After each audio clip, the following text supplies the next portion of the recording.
What's good, everybody? Listen, what I'm about to play for y'all is very important and will impact the lives of your family. It's going to impact you. It's going to impact the entire world.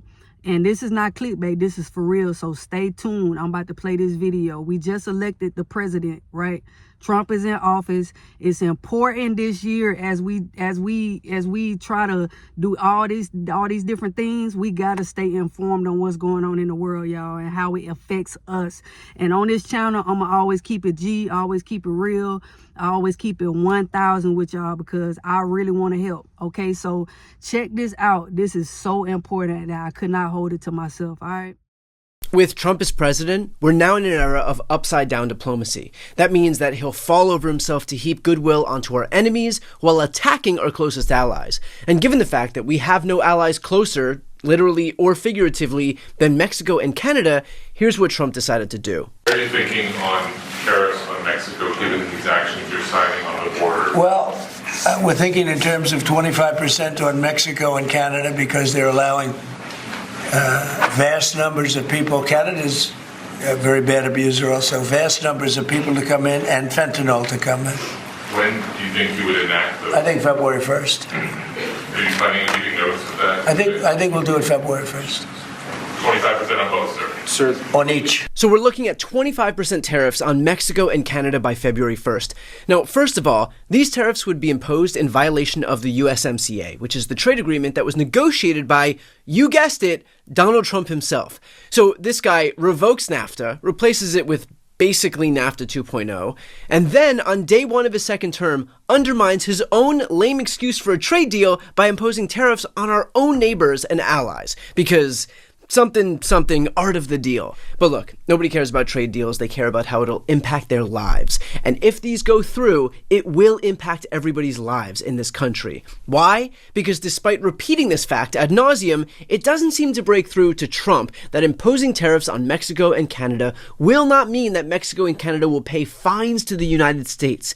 In reality, those tariffs will be paid by the importing companies in America, and those companies will pass the costs off not to Canada, not to Mexico, but to the Americans who buy goods. That is how tariffs work. That's how they've always worked. Tariffs on other countries are, in practice, a tax on Americans. So not only will we pay more, but Canada and Mexico will then reciprocate with their own tariffs, which means a trade war will begin and even more goods will be taxed. I don't know how to say this any more clearly. There are no winners in a trade war, and a trade war is exactly what Trump is launching right now. Unless you think that you won't be impacted, you will. For example, where do you think most of our fruits and vegetables and nuts come from? Take a look at this chart that shows the reality of where our vegetables come from in this country. See all that green? That's our imports from Mexico. See the red? Those are our imports from Canada. That is 15 billion pounds just from our neighbors to the north and south alone. Tariffs aren't going to hit Mexico and Canada. They are going to be passed onto the importing companies, and those companies will offset those costs by raising their prices to the end users. We are the end users. And it's not just food. Expect gas prices to surge in the Midwest when a 25% tariff is slapped onto Canadian oil supplies.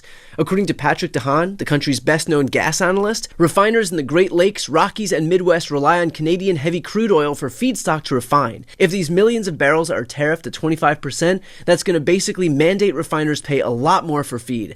Guess who pays? End users, consumers. And that's if Canada doesn't respond by cutting oil exports to the US, which is definitely possible if both countries insist on a back and forth of shooting themselves in the foot. In other words, Trump may not only be spiking prices for American consumers, but this could be just the beginning of what may certainly amount to a bruising trade war for the US. And for anybody who thinks that Trump couldn't possibly saddle us with a trade war, not Donald Trump, might I remind you that he already did it with China in 2018. According to the Tax Foundation, the Trump administration imposed nearly $80 billion worth of new taxes on Americans by levying tariffs on thousands of products valued at approximately $380 billion in 2018 and 2019, amounting to one of the largest tax increases in decades. Aside from fuels, take a look at this chart to see what the U.S. imports from Canada. Cars, tractors, trucks and parts, machinery and appliances, aluminum, iron, steel, wood, plastics, paper, paper, pharmaceuticals, fertilizers.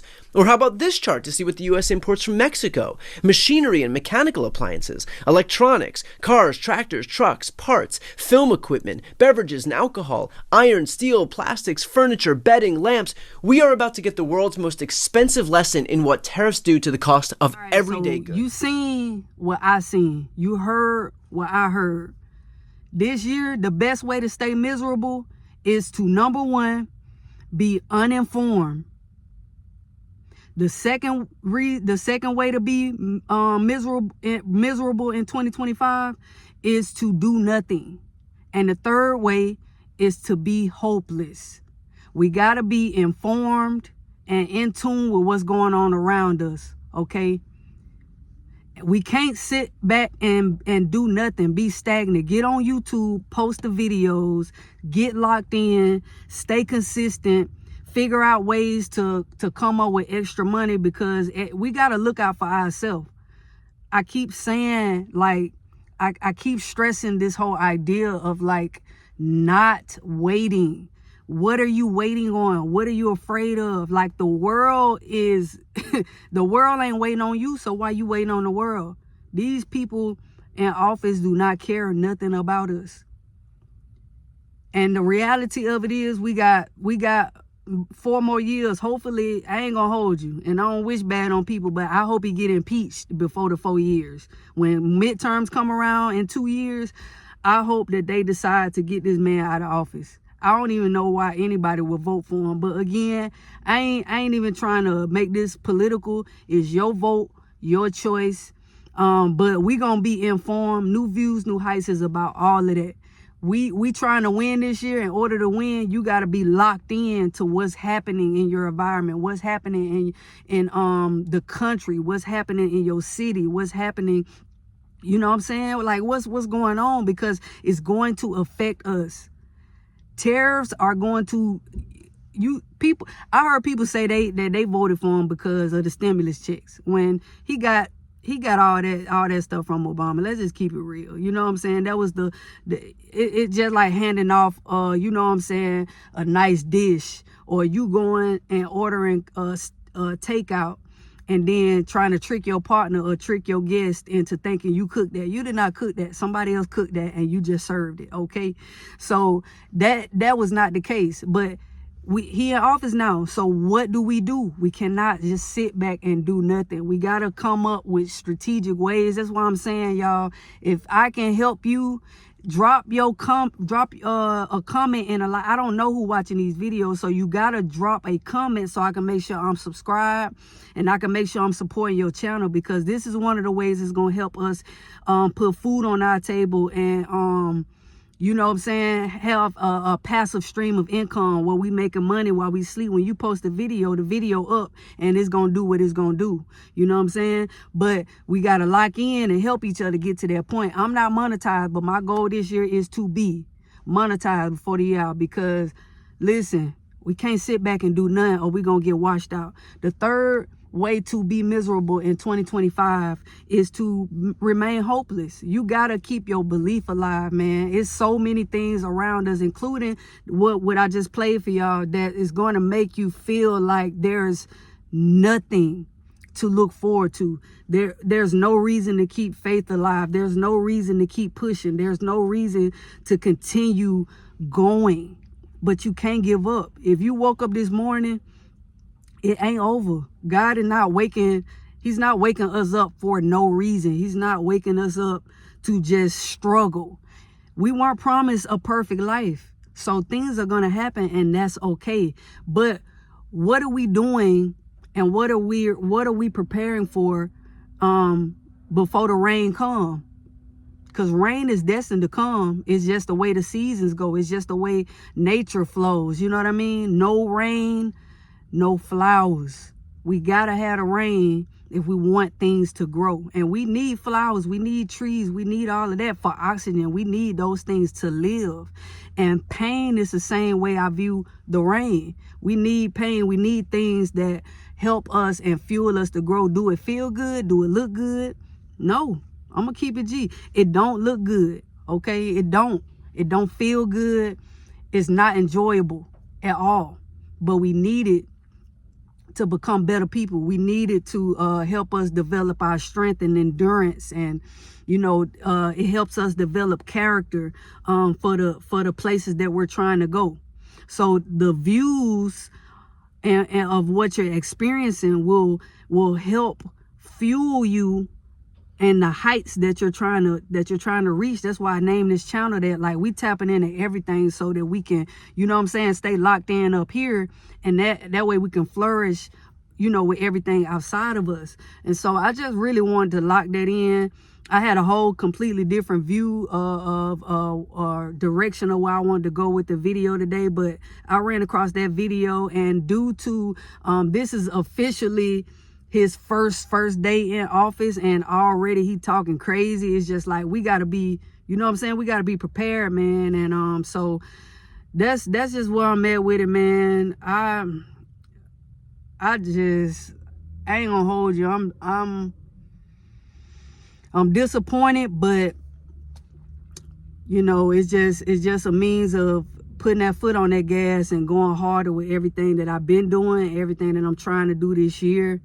And I hope you're doing the same. We gotta protect our family. We gotta protect ourselves. But in order to do that, we gotta have all the pieces, all the puzzle pieces, and know what we working with, so we know how to move. You know what I'm saying?